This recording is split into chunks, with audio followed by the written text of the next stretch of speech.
the pleasure to present to you Dr. Martin Luther King, Jr.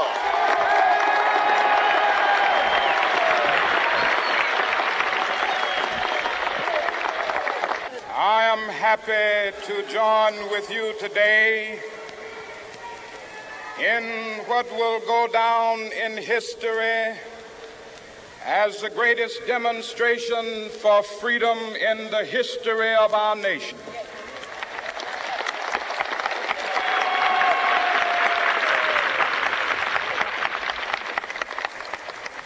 Five score years ago, a great American in whose symbolic shadow we stand today signed the Emancipation Proclamation. This momentous decree came as a great beacon light of hope to millions of Negro slaves who had been seared in the flames of withering injustice. It came as a joyous daybreak to end the long night of their captivity. But 100 years later, the Negro still is not free. 100 years later, the life of the Negro is still sadly crippled by the manacles of segregation and the chains of discrimination.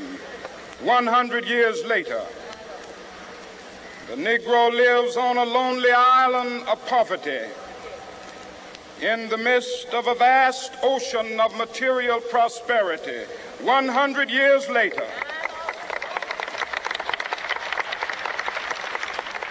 the Negro is still languished in the corners of American society and finds himself in exile in his own land. And so we've come here today to dramatize a shameful condition. In a sense, we've come to our nation's capital to cash a check. When the architects of our republic wrote the magnificent words of the Constitution and the Declaration of Independence, they were signing a promissory note to which every American was to fall heir. This note was a promise that all men, yes, black men as well as white men, would be guaranteed the unalienable rights of life, liberty, and the pursuit of happiness. It is obvious today that America has defaulted on this promissory note insofar as her citizens of color are concerned. Instead of honoring this sacred obligation, America has given the Negro people a bad check, a check which has come back marked insufficient funds.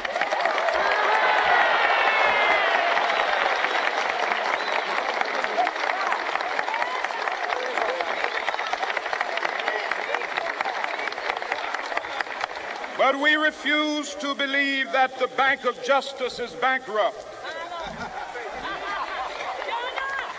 We refuse to believe that there are insufficient funds in the great vaults of opportunity of this nation. And so we've come to cash this check, a check that will give us upon demand the riches of freedom and the security of justice.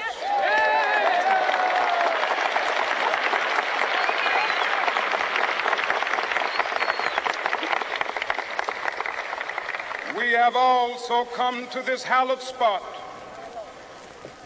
to remind America of the fierce urgency of now.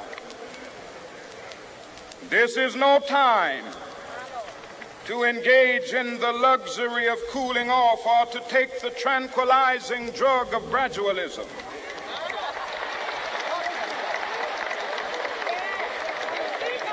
Now is the time to make real the promises of democracy.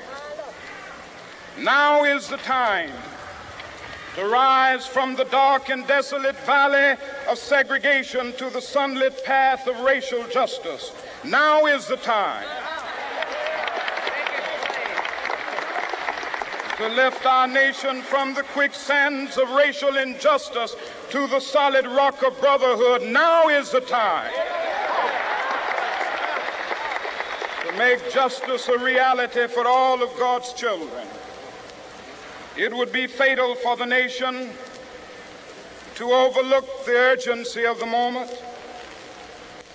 This sweltering summit of the Negro's legitimate discontent will not pass until that is an invigorating autumn of freedom and equality. 1963 is not an end, but a beginning. Those who hope that the Negro needed to blow off steam and will now be content will have a rude awakening if the nation returns to business as usual.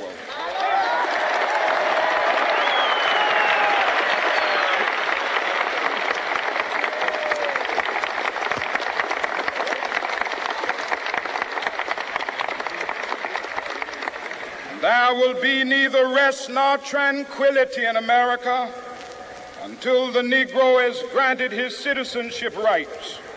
The whirlwinds of revolt will continue to shake the foundations of our nation until the bright day of justice emerges. But that is something that I must say to my people who stand on the warm threshold which leads into the palace of justice. In the process of gaining our rightful place, we must not be guilty of wrongful deeds. Let us not seek to satisfy our thirst for freedom by drinking from the cup of bitterness and hatred.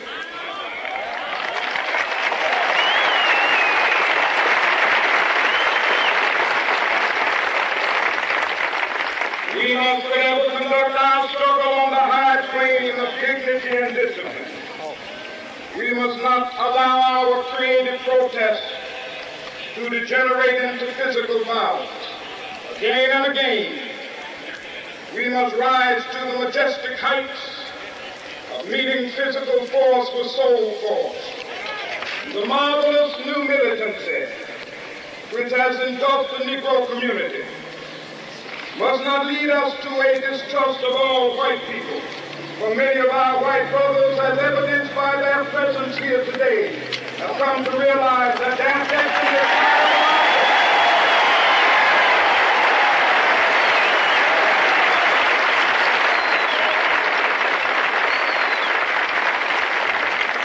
They have come to realize that their freedom is inextricably bound to our freedom. We cannot walk alone. As we walk, we must make the pledge that we shall always march ahead. We cannot turn back. There are those who are asking the devotees of civil rights, when will you be satisfied?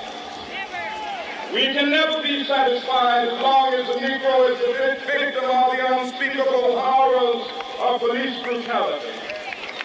We can never be satisfied as long as our body is heavy with the fatigue of travel, cannot gain lodging in the motels of the highways and the hotels of the city.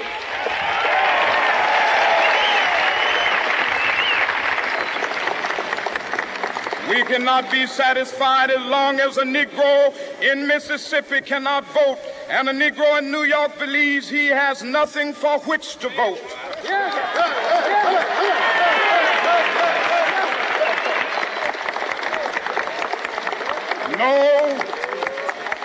No, we are not satisfied, and we will not be satisfied until justice rolls down like waters and righteousness like a mighty stream.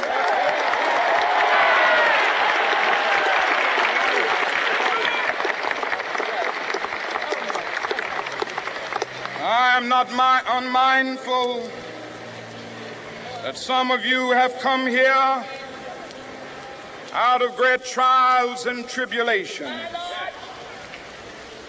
Some of you have come fresh from narrow jail cells. Some of you have come from areas where your quest for freedom left you battered by the storms of persecution and staggered by the winds of police brutality. You have been the veterans of creative suffering. Continue to work with the faith that unearned suffering is redemptive. Go back to Mississippi.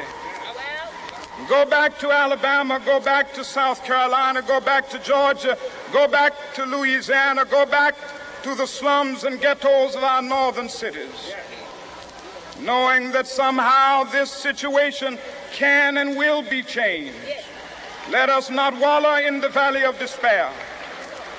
I say to you today, my friends,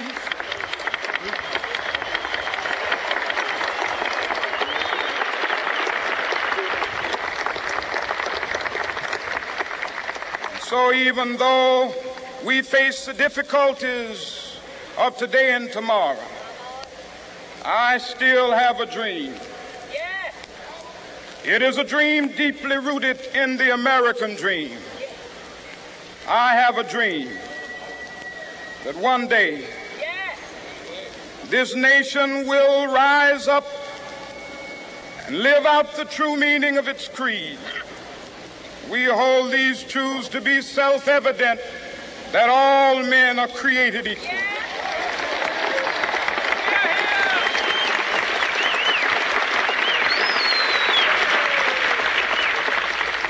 I have a dream that one day on the red hills of Georgia, the sons of former slaves and the sons of former slave owners will be able to sit down together at the table of brotherhood. I have a dream that one day even the state of Mississippi, a state sweltering with the heat of injustice, sweltering with the heat of oppression, will be transformed into an oasis of freedom and justice. I have a dream that my 4 little children will one day live in a nation where they will not be judged by the color of their skin, but by the content of their character. I have a dream today